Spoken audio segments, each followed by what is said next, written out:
Horizon video now. I'm Courtney. I'm Ashlyn. This week, I asked some of my friends what their favorite fall books are.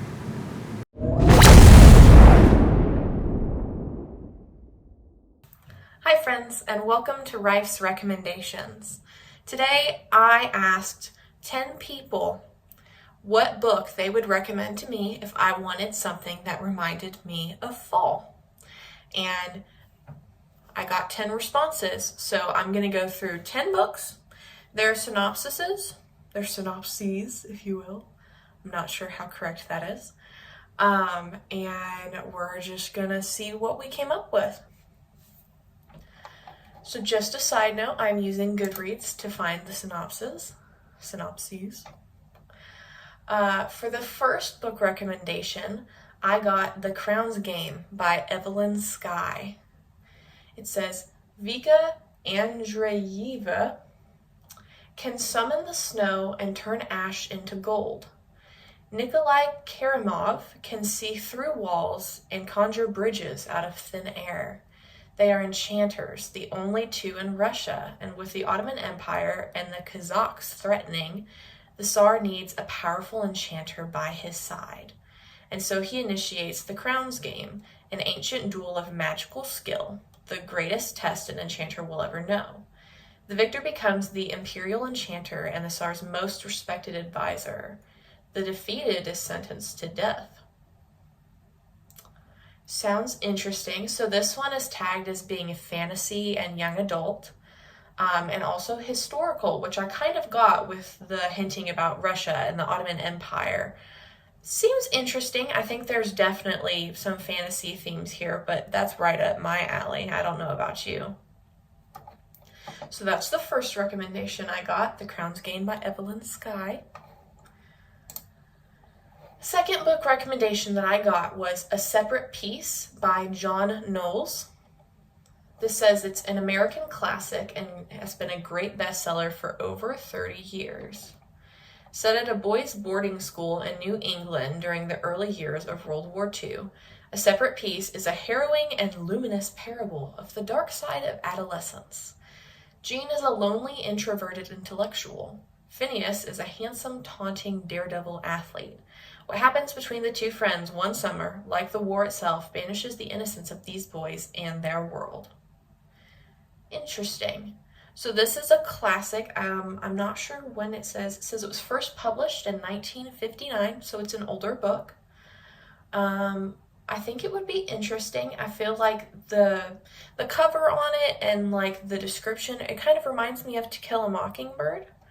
But I can understand like the fall vibes from it if it's set at a boarding school. I know a lot of people associate school with fall, so that makes sense. Third recommendation I got is a book that a lot of people know, Harry Potter and the Sorcerer's Stone by J.K. Rowling. It says Harry Potter has no idea how famous he is. That's because he's being raised by his miserable aunt and uncle who are terrified Harry will learn that he's really a wizard, just as his parents were. But everything changes when Harry is summoned to attend an infamous school for wizards, and he begins to discover some clues about his illustrious birthright. From the surprising way he is greeted by a lovable giant to the unique curriculum and colorful faculty at his unusual school, Harry finds himself drawn deep inside a mystical world he never knew existed and closer to his own noble destiny. I have actually read the entire Harry Potter series, and I would definitely argue that it is a fall and winter read. There's just something about like the magical setting and it being set at the school of Hogwarts. Once again, something about school and fall, I think it really works well together. So I think that this is a really good book recommendation for fall, especially if you haven't read these books. If you haven't read these books, you should, and then you should watch the movies because that's part of the whole experience. I've also read the next book recommendation that I got, which was Little Women by Louisa May Alcott. This is another classic. It says, here are our talented tomboy and author to be Jo, tragically frail Beth, beautiful Meg, and romantic spoiled Amy, united in their devotion to each other and their struggles to survive in New England during the Civil War. So that's like kind of a vague synopsis that they give, but it really is such a good book. Here, I'll show you. I have it in here.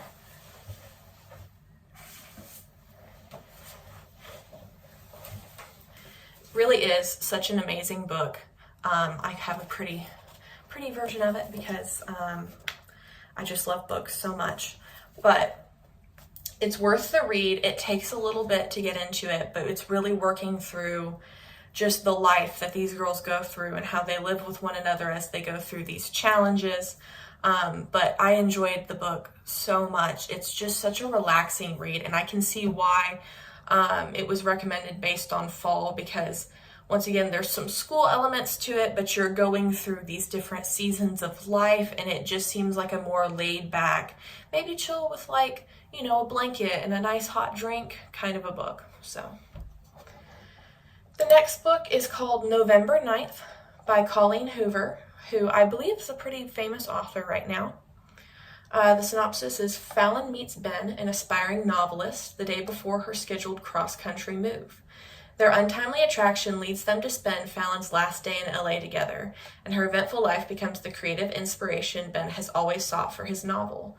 Over time, and amidst the various relationships and tribulations of their own separate lives, they continue to meet on the same day every year, until one day Fallon becomes unsure if Ben has been telling her the truth or fabricating a perfect reality for the sake of the ultimate plot twist. Interesting. So this one has a lot to do with writing, and the title of the book is November 9th, and if they're meeting on November 9th every year, that's during fall, kind of. I mean, I guess that's getting close to more like Thanksgiving and winter, but it makes sense then that this would remind someone of fall if it's set only in fall.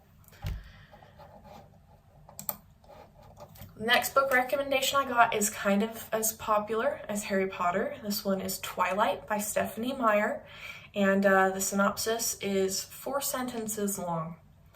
About 3 things I was absolutely positive. I think this is quoting from the book. First, Edward was a vampire. Spoiler alert. Second, there was a part of him, and I didn't know how dominant that part might be, that thirsted for my blood. And third, I was unconditionally and irrevocably in love with him. So this book recommendation is for the first book of the Twilight Saga series by Stephanie Meyer. I have not read these books. I have seen the movies, but I haven't read the books before. And I've been told that they're good and that they're actually better than the movies. Maybe. I don't know for sure. I haven't read it, so I can't testify to that. But that was the next one. And, you know, you've got vampires. Kind of goes along with like the fall and the Halloween mood, so that makes sense. Next book is The Westing Game by Ellen Raskin. A bizarre chain of events begins when 16 unlikely people gather for the reading of Samuel W. Westing's will. The Westing Game. Samuel Westing. Okay. And though no one knows why the eccentric, game-loving millionaire has chosen a virtual stranger and a possible murderer to inherit his vast fortune, one thing's for sure. Sam Westing may be dead, but that won't stop him from playing one last game.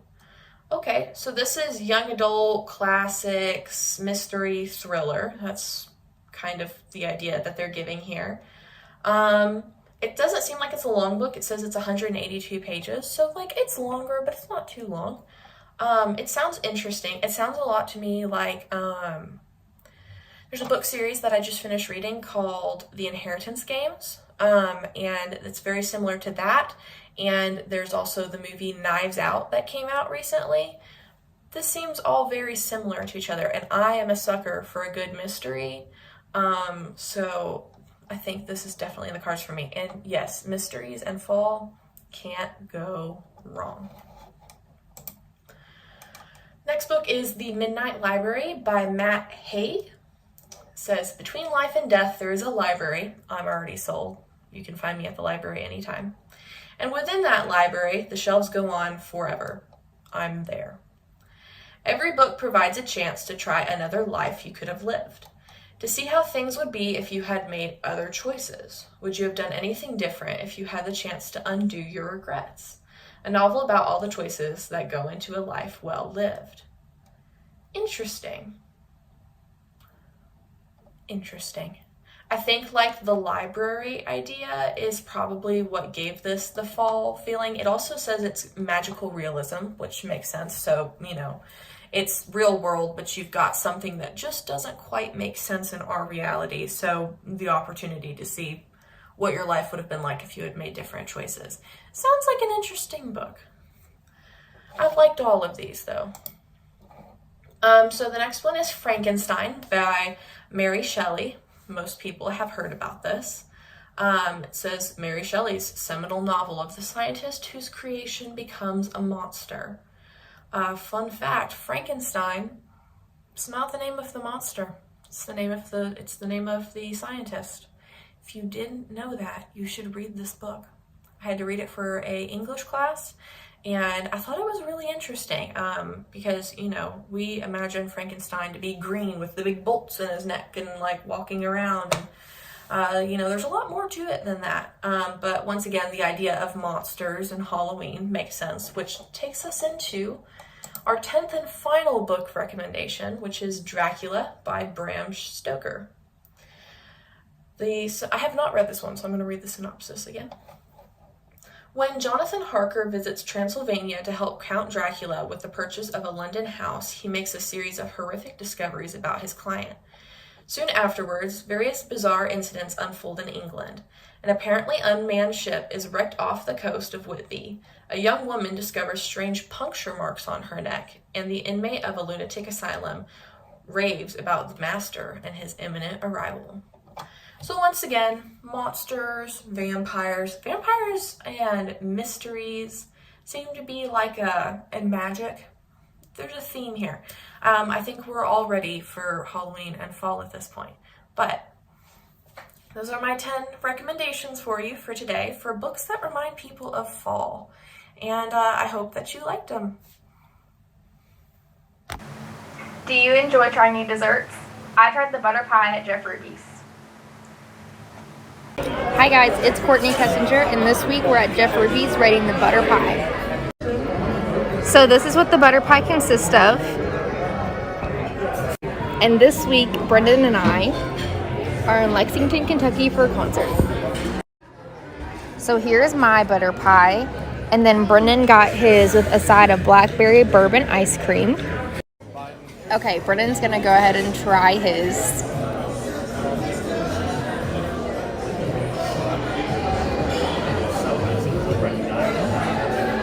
Looks good so far. Now we're gonna rate it out of 10. It's a solid 9. Okay, I'm gonna taste the ice cream because I didn't get any.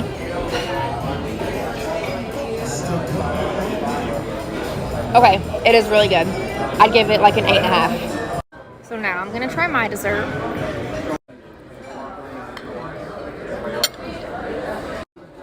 Okay, I love it. I give it a 10 out of 10 for sure. Thank you for watching Horizon Video Now.